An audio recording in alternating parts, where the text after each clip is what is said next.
Selamat siang Bu Dahlia dan teman-teman semua. Di sini kami dari kelompok 2 ingin mempresentasikan terkait proposal roti tumpuk kami yang beranggotakan Hari Adityawan dengan NIM 083, Putri Ramadhani dengan NIM 086, Dimas Ari Putra dengan NIM 096, Lufania Misela dengan NIM 097, dengan saya sendiri dengan NIM 110, dan Azhara Salsabila dengan NIM 152. Aspek pasar dan pemasaran.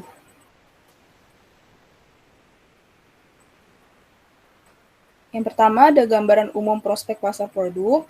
Rompuk atau roti tumpuk ini merupakan sebuah bisnis dalam bidang makanan dan minuman. Seperti yang dapat ditebak dari nama usaha ini, kelompok kami memutuskan untuk menjual sandwich dengan bahan dasar utamanya menggunakan roti gandum yang lebih mengenyangkan serta lebih tinggi serat jika dibandingkan dengan roti biasanya. Sandwich ini akan dipadukan dengan berbagai macam isian, sayuran, daging, dan juga saus. Selain menjual sandwich, Rompuk juga akan menyediakan minuman sebagai pendamping makanan utama yang kami jual. Selanjutnya ada produk.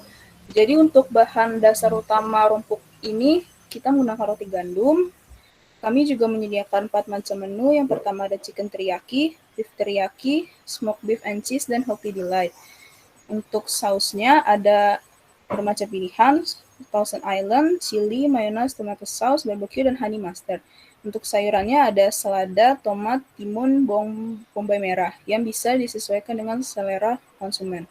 Selanjutnya kami juga menyediakan minuman pendamping seperti teh, susu, dan air mineral.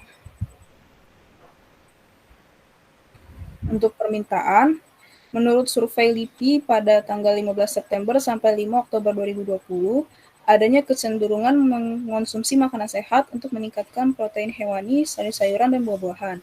Artinya permintaan makanan sehat akan meningkat. Untuk penawaran, pertumbuhan pada industri makanan dan minuman saat ini diiringi dengan munculnya usaha-usaha baru. Pandemi ini meningkatkan kesadaran masyarakat untuk mulai hidup sehat, salah satunya dengan pola makan yang sehat dan bergizi. Oleh karena itu, hal tersebut menjadi sebuah peluang yang dapat dimanfaatkan Rompuk untuk menawarkan produknya, berupa sandwich, untuk memenuhi konsumsi kebutuhan masyarakat terhadap makanan sehat. Untuk proyeksi permintaan, tahun 2022 diproyeksikan sebesar 46.200 per porsinya. Selanjutnya diasumsikan akan naik sebesar 5%. Untuk tahun 2023 dapat diketahui 48.510. Untuk penawaran 2022 42.550 naik 5%, dan untuk 2023-nya 44.678.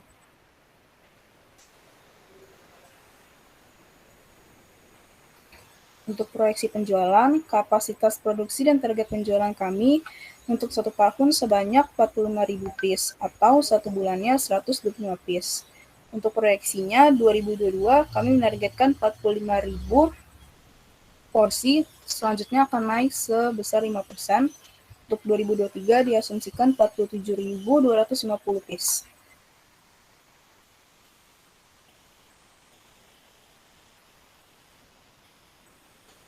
Untuk persaingan, pesaing Rompuk ini yang dengan produk yang sejenis ada 3 yang telah terkenal terlebih dahulu. Yang pertama ada Sandwich Club, Harlow, dan Smartboard, dan lain-lain, dengan harga jualnya sekitar 50.000 sampai 200.000.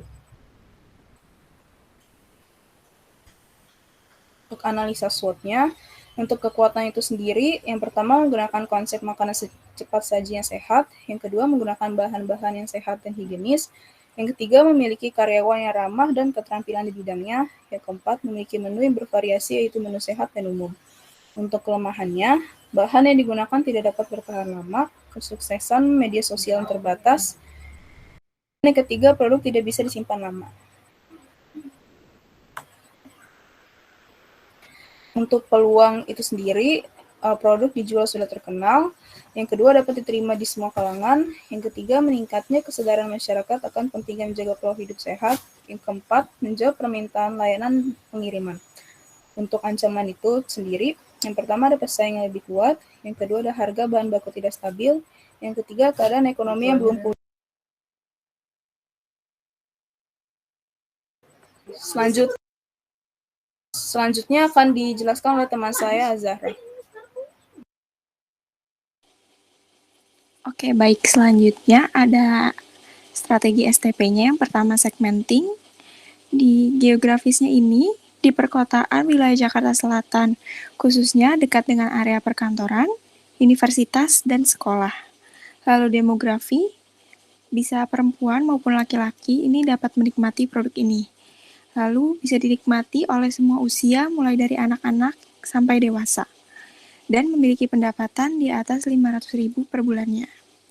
Selanjutnya ada psikografis, yaitu untuk orang-orang yang terbiasa sarapan sebelum memulai aktivitas, untuk orang-orang yang menjalani program diet dan mempunyai pola hidup sehat, dan orang-orang yang ingin menikmati sandwich di waktu luangnya. Untuk targetingnya ini kita mentargetkan laki-laki dan perempuan di Jakarta Selatan yang berusia 18 tahun ke atas, berprofesi sebagai pelajar, karyawan, dan mahasiswa yang memiliki pola hidup sehat dengan mengkonsumsi makanan sehat dan bergizi. Lalu ada positioning. Rompuk sebagai alternatif makanan sehat dan bergizi yang ditawarkan dalam pilihan menu diet dan menu umum. Penggunaan roti gandum membuat rasa kenyang lebih lama dibandingkan roti biasa. Oleh karena itu, rompuk ini cocok untuk dikonsumsi saat akan memulai aktivitas dan untuk orang-orang yang sedang menjalani program diet.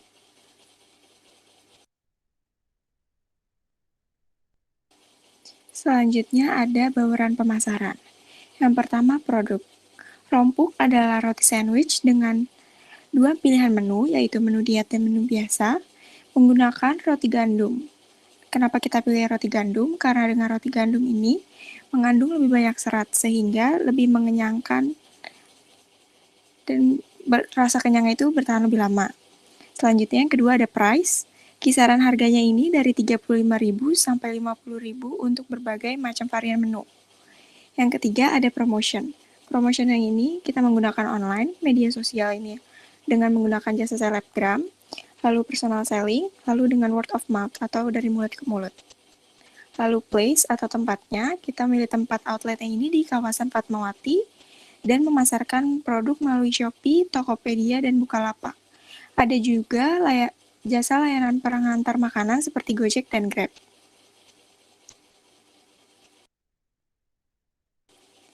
Lalu selanjutnya aspek teknis dan teknologi.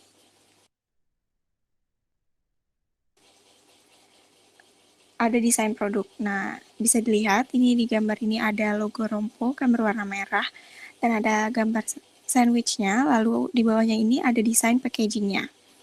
Nah, packaging rompok ini menggunakan kertas box coklat anti minyak yang dapat didaur ulang sehingga aman dan ramah lingkungan, serta menggunakan mika bening yang dapat menunjukkan produk di dalamnya. Lalu ada stiker logo rompok di bagian atas kemasannya ini. Lalu ada spesifikasi bahan baku yang digunakan untuk produk kami. Yang pertama ini ada olahan daging. Daging-daging yang digunakan ini ada daging ayam, daging sapi, dan smoked beef. Lalu ada sayuran yang digunakan itu ada selada, tomat, timun, bawang bombay merah. Lalu untuk sausnya ada Thousand Island, chili, mayones, tomato sauce, barbecue, dan honey mustard. Lalu untuk bumbu-bumbu yang digunakan ini ada garam, lada, gula, minyak, saori, bawang bombay, kecap manis, dan bawang putih.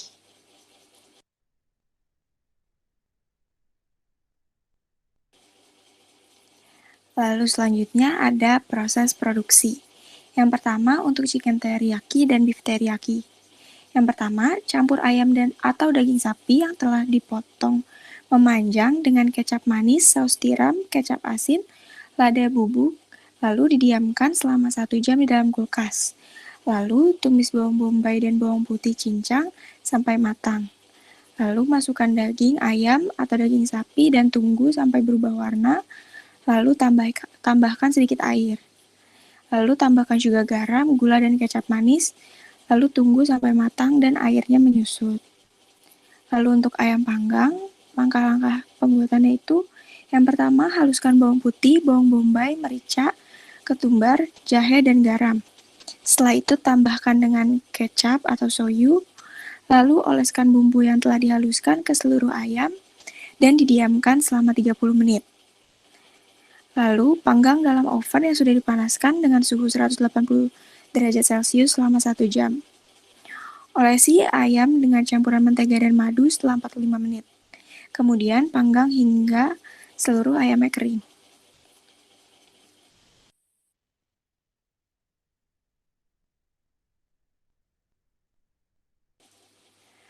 Lalu ada lokasi perusahaan. Bisa lihat ini di sebelah kiri ada tabel nilai lokasi yang ideal. Nah, berdasarkan nilai lokasi yang ideal tersebut,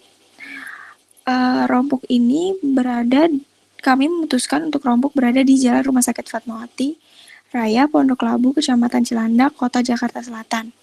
Nah, outlet kami ini berada di area yang strategis, berdekatan dengan UPN Veteran Jakarta, perkantoran, perumahan, dan juga Mall One Belt Park. Pertimbangan lain dipilihnya lokasi ini adalah kami melihat bahwa belum ada kedai atau outlet yang menjual produk serupa seperti kami, yaitu sandwich.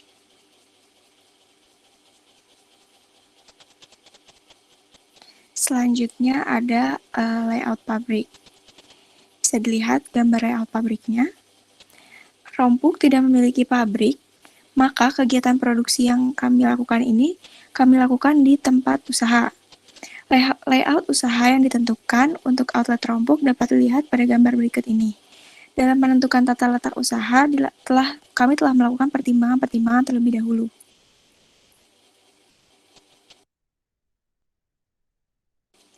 Selanjutnya ada pengelolaan limbah. Limbah akan diolah dan dikelola dengan baik oleh perusahaan Rompuk, sehingga tidak menyebabkan pencemaran udara, air maupun tanah.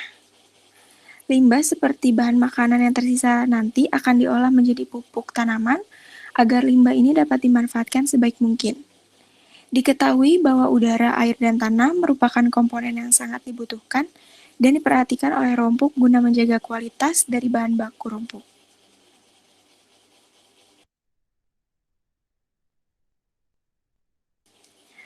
Lalu selanjutnya ada peralatan dan mesin yang digunakan untuk usaha kami. Yang pertama ada speed oven, lalu ada kompor, ada freezer, ada meja display, ada kulkas minuman, ada komputer, ada meja, ada kipas angin, tempat sampah, pisau, kursi, printer untuk struk, food pan stainless, tempat saus, spatula, teflon, sendok garpu, wajah stainless, dan talenan. Slide selanjutnya akan dijelaskan oleh teman saya. Baik, selanjutnya adalah aspek manajemen dan organisasi. Berikut struktur organisasi dalam perusahaan Rompuk. Yang pertama, ada pemiliknya yaitu Heri Haryadityawan, ada Dimas Ari Putra sebagai manajer keuangan, lalu ada Putri sebagai manajer operasional, lalu ada 2 chef yaitu dari Nabila dan Azara, lalu saya sendiri sebagai kasir. Selanjutnya ada job description dari pemilik, tugas dan tanggung jawabnya yaitu bertanggung jawab penuh atas keberlangsungan bisnis, mencari peluang bisnis maupun mengawasi kinerja karyawan yang ada, mengoperasikan bisnisnya seperti menentukan kualitas bahan baku, waktu operasional maupun kerjasama antar pelaku bisnis lainnya, lalu melakukan evaluasi terhadap operasional perusahaan, lalu pembuatan keputusan atau badan eksekutif di perusahaan, membuat rancangan atau rencana kerja dan target penjualan kepada manajer. Lalu selanjutnya ada job description dari manajer keuangan. Tugas dan tanggung jawabnya yang pertama itu adalah mengatur segala cash flow maupun laporan keuangan setiap waktu sesuai dengan sistem yang diberlakukan dalam bisnis. Yang kedua, membuat laporan keuangan kepada pemilik bisnis agar menjadi evaluasi maupun dijadikan bahan strategi untuk meningkatkan kinerja bisnisnya. Yang ketiga, merencanakan dan meramalkan beberapa hal termasuk perencanaan umum keuangan kedai sandwich. Yang keempat, bekerja sama dengan manajer operasional dalam menentukan anggaran belanja kebutuhan kedai sandwich. Lalu ada job description dari manajer operasional. Tugas dan tanggung jawabnya adalah yang pertama, memastikan usaha bisnis berjalan sebaik mungkin seperti halnya dalam memberikan pelayanan dan memenuhi permintaan atau pesanan konsumen. Yang kedua, mengelola operasional rompuk, mengawasi produk barang dan kualitas bahan baku, serta mengawasi persediaan barang yang ada. Yang ketiga, manajer operasional dan produksi juga bekerja sama dengan manajer keuangan dalam mengatur strategi bisnis yang lebih efektif dan efisien dengan meminimumkan biaya yang digunakan. Lalu ada job description dari chef. Tugas dan tanggung jawabnya yaitu adalah membuat sandwich. Yang kedua, menggunakan takaran sesuai standar dalam membuat sandwich sehingga tidak ada bahan yang mubazir, membantu menyusun stok barang setelah pembelian, melaporkan stok bahan baku kepada manajer operasional dan produksi setiap malam, memberikan dan memastikan kebersihan peralatan memasak seperti wajan, pisau, talenan, piring, dan lain-lain. Yang terakhir, meningkatkan reputasi kedai sandwich dengan terus menjaga kualitas sajian. Lalu selanjutnya ada job description dari kasir.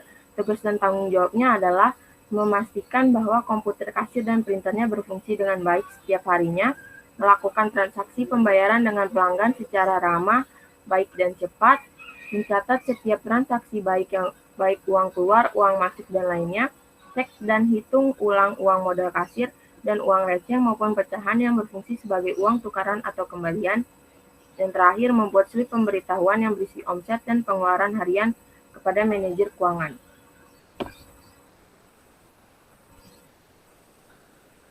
Selanjutnya ada job qualification dari manajer keuangan.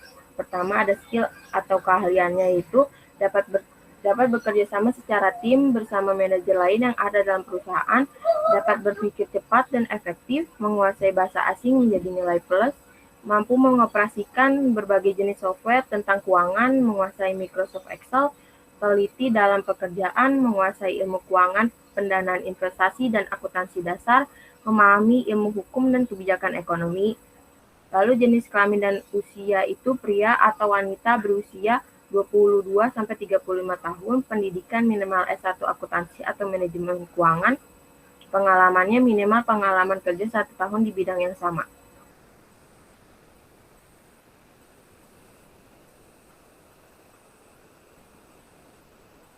Lalu selanjutnya ada operasional job qualification dari manajer operasional. Yang pertama ada skill atau keahliannya, yaitu ahli dalam pengoperasian berbagai macam jenis software yang berlaku untuk digunakan dalam aktivitas operasional perusahaan, jujur, beretika, pekerja keras, baik dalam berkomunikasi, lisan maupun verbal. Yang ketiga, menguasai bahasa asing menjadi nilai plus, dapat bekerja secara cepat dan dapat bekerja secara tim dan individu, mampu mengambil keputusan dengan cepat dan tepat, mampu berkomunikasi dengan baik, dan yang terakhir mampu mengkoordinasikan pada bawahannya. Jenis kelamin dan usianya itu pria atau wanita berusia 22-35 tahun. Pendidikannya minimal S1, manajemen operasional atau teknik industri. Pengalaman minimal kerja 1 tahun di bidang yang sama.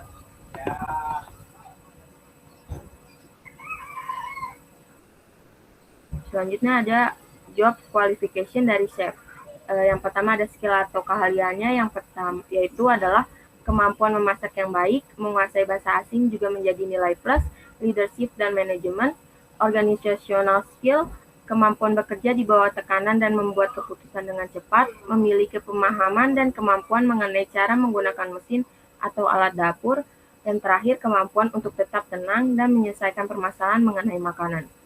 Jenis kelamin dan usianya itu pria atau wanita berusia 22-30 tahun, pendidikan minimal SMA atau SMK Tata Boga, ilmu gizi atau manajemen kuliner. Pengalamannya itu minimal kerja 1 tahun di restoran sejenis.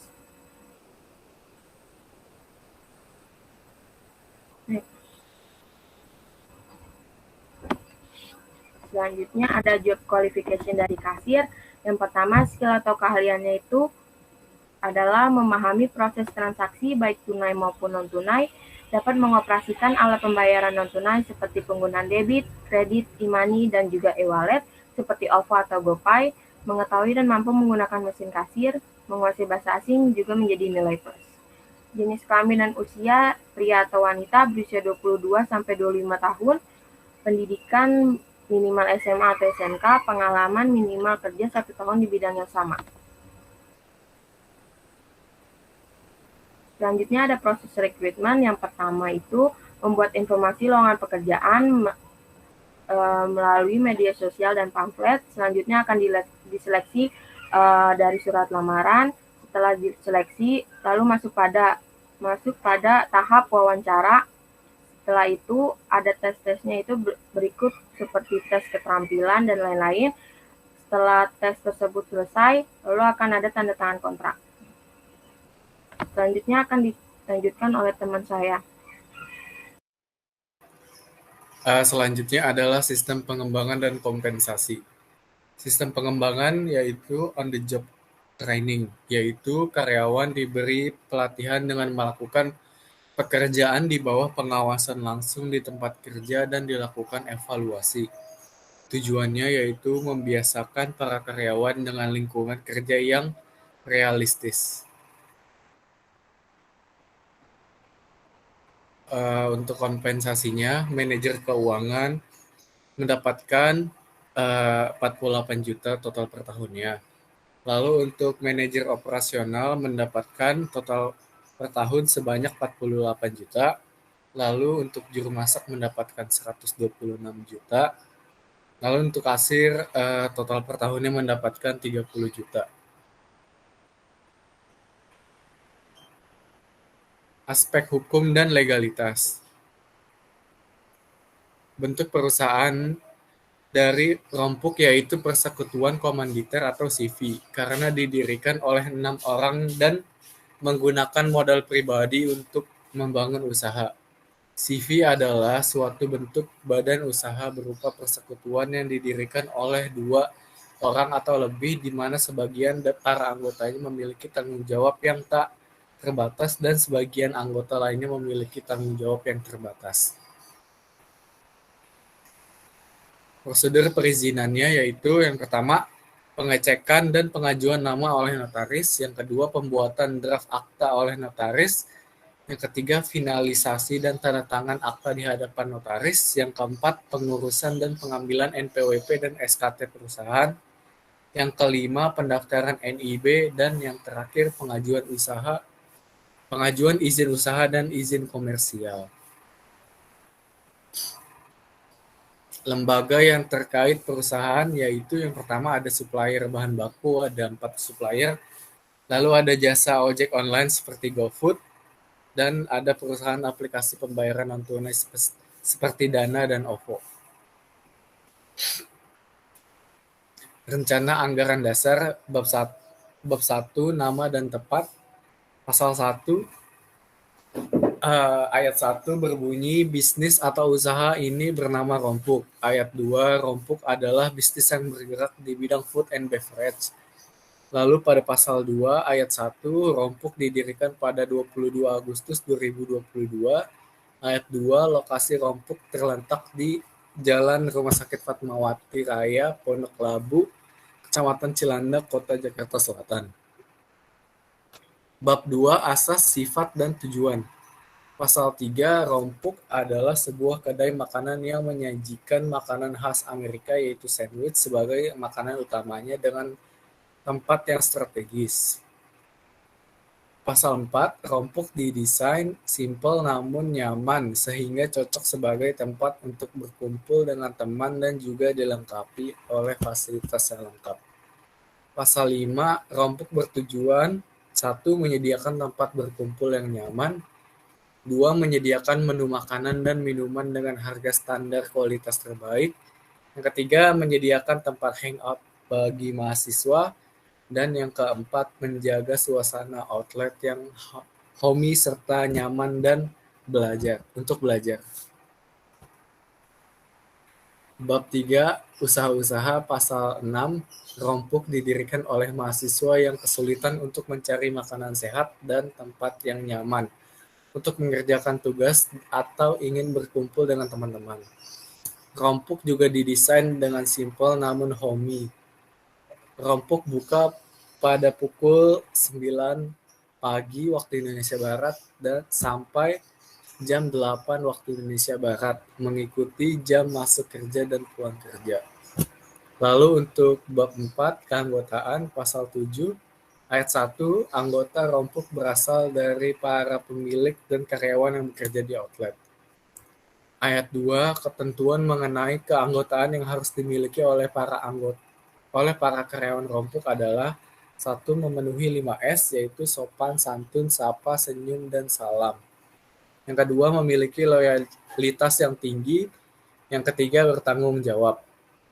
Bab 5 organisasi pasal 8 ayat 1, rompuk mempunyai wilayah kerja di lingkungan outlet saja dan distribusi.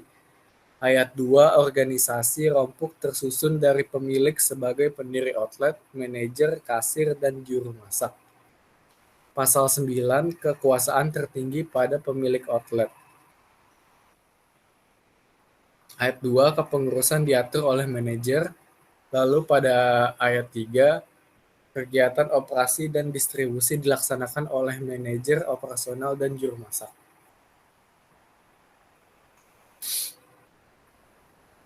Pasal 10, pembagian tugas, pemilik bertanggung jawab penuh atas keberlangsungan bisnis. Yang kedua, melakukan evaluasi terhadap operasional perusahaan. Yang ketiga, pembuat keputusan atau badan eksekutif di perusahaan. Manajer keuangan, yang pertama mengatur cash flow dan laporan keuangan. Yang kedua, membuat laporan keuangan untuk bahan evaluasi bisnis. Yang ketiga, merencanakan dan meramalkan perencanaan umum keuangan kedai sandwich. Lalu, manajer operasional, 1. Memastikan usaha bisnis berjalan sebaik mungkin. 2. Mengelola dan mengawasi produksi barang dan kualitas bahan baku serta mengawasi persediaan barang yang ada. Lalu ada juru masak yang pertama, membantu menyusun stok barang setelah pembelian. Yang kedua, melaporkan stok bahan baku kepada manajer operasional dan produksi. Yang ketiga, menggunakan takaran sesuai standar. Yang keempat, membersihkan dan memastikan kebersihan peralatan memasak.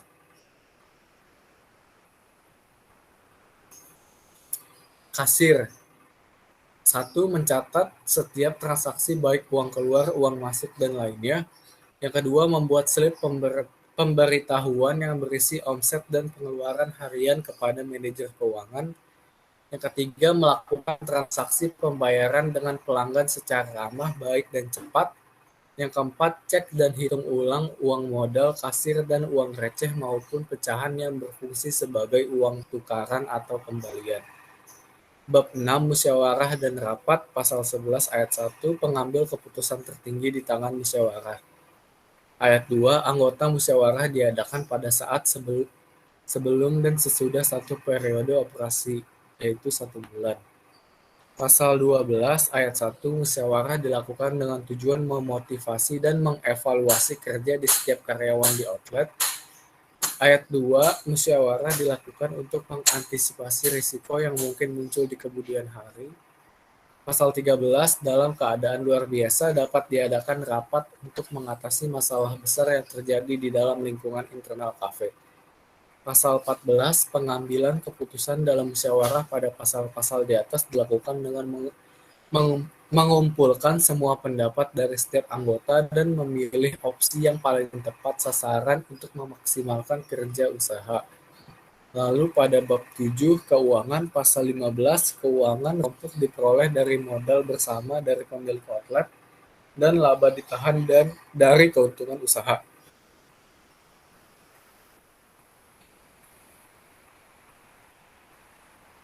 Pasal 16, besarnya uang pangkal dan uang iuran ditetapkan oleh keputusan bersama para pemilik outlet. Bab 8, keuangan, pasal 17, dana yang diperoleh dari penjualan dipergunakan kembali untuk membiayai kebutuhan outlet berikutnya.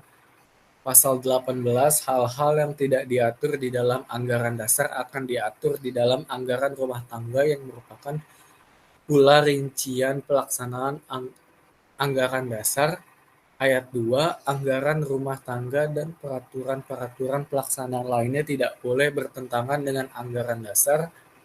Pasal 19, ayat 1, perubahan anggaran dasar dan anggaran rumah tangga ditetapkan oleh para pemilik outlet dengan terlebih dahulu dengan mengadakan rapat dan musyawarah. Ayat 2, perubahan ADART dianggap sah jika mendapatkan persetujuan dari ketiga pemilik outlet.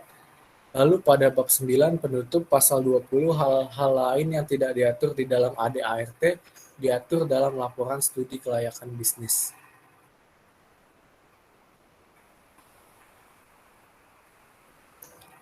Selanjutnya akan dijelaskan oleh Putri. Selanjutnya ada aspek ekonomi dan keuangan. Perkiraan biaya investasi. Yang pertama di sini ada total investasinya sebesar 771.392.700, yang dimana nanti investasi ini dibiayai oleh 70% dari modal sendiri sebesar 539.974.890. Kemudian 30% itu dari hutang bank sebesar 234.417.810.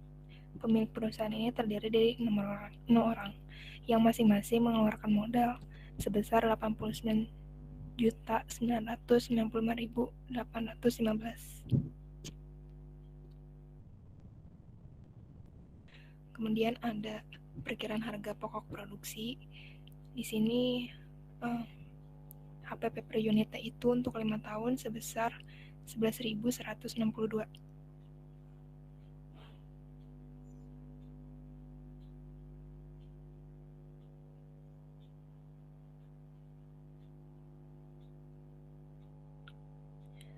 Kemudian ada perkiraan laba rugi untuk 5 tahun ke depan, di mana di sini ada pendapatan bersihnya itu setelah pajak sebesar tahun pertama sebesar 824.553.720, tahun kedua itu 866.047.716, tahun ketiga itu 914.958.362, tahun keempat 959.391.105, dan tahun kelima 1.008.762.620.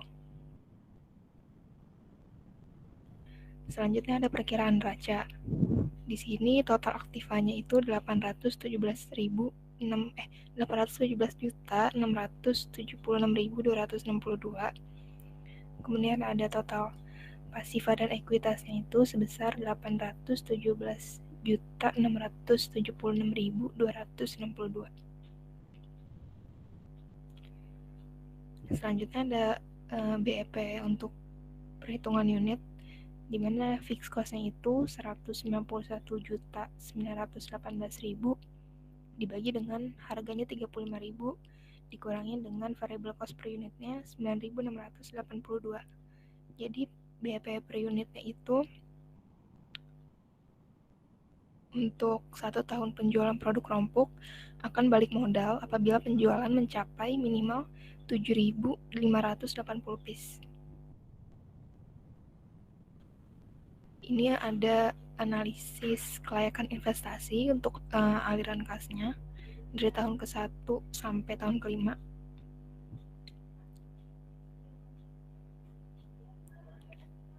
Kemudian yang kedua ada payback period. Jadi payback period selama 1 tahun 24 hari karena perkiraan waktu untuk balik modal lebih awal dari lamanya tahun investasi, maka rompuk layak untuk dijalankan. Selanjutnya ada NPV.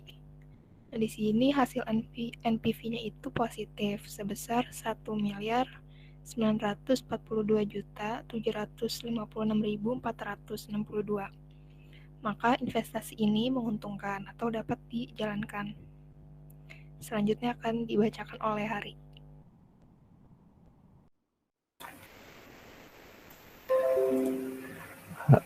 Selanjutnya ada profitability index. Dari hasil perhitungan profitability index didapat bahwa nilai dari profitability index sebesar 3,52. Karena nilai profitability index tersebut lebih dari 1, maka investasi dapat diterima atau dilaksanakan. Selanjutnya ada IRR. Didapatkan total IRR dengan bunga 20% sebesar 2.714.149.162 dan bunga dengan bunga 21% 2.673.259.546 dan didapatkan hasilnya dengan rumus sebesar 67,51. Selanjutnya ada ARR. Didapatkan nilai rata-rata earning after tax sebesar 914.742.705 dibagi dengan rata-rata investasi yaitu sebesar 386.696.350. Maka tingkat pengembangan akuntansi pada usaha Rompuk sebesar 2,4%. Selanjutnya ada analisis rasio. Yang pertama ada return on asset. Didapatkan net income sebesar 824.553.720 dibagi dengan total aset 2.028.574.700 dikali dengan 100. Didapatkan hasil ROA sebesar 40,6%. Selanjutnya ada NPM. Didapatkan net income 824.553.720 dibagi dengan penjualan sebesar 1.575.000.000 dikali dengan 100. Hasilnya 52,4%. Selanjutnya ROE. Didapatkan earning after tax 824.553.720 dibagi dengan modal atau equity sebesar 539.974.890 dikali 100%, didapatkan hasil 152%. Lalu kesimpulan hasil analisis aspek kelayakan. Aspek pasar dan pemasaran. Yang pertama, lokasi strategis dekat dengan area kampus UPN Veteran Jakarta dan One Bell Park. Yang kedua, lokasi mudah terjangkau oleh fasilitas umum seperti MRT dan Transjakarta. Dan produk dapat memenuhi kebutuhan makanan sehat. Untuk aspek teknis dan teknologis, pemilihan bahan baku yang berkualitas sesuai dengan minat pelanggan, mampu mendapatkan teknologi yang memudahkan kerja karyawan, dan terdapat proses administrasi yang efisien dan efektif. Untuk aspek manajemen dan organisasi, Rompuk terdiri dari pemilik, manajer keuangan, manajer operasional, juru masak, dan kasir. Proses rekrutmen melalui seleksi administrasi, wawancara, dan tes keterampilan, dan karyawan mendapatkan kompensasi dan bonus. Untuk aspek hukum dan legalitas, perusahaan Rompuk menggunakan Badan Hukum Usaha Perseroan Komanditer atau CV. Rompuk bekerja sama dengan berbagai perusahaan supplier, ojek online, dan perusahaan penyedia pembayaran non tunai. Rompuk melakukan pendaftaran melalui notaris. Untuk aspek ekonomis dan keuangan, Rompuk memperoleh payback period selama 1 tahun 24 hari. Rompuk memperoleh net present value positif sebesar 1.942.756.462.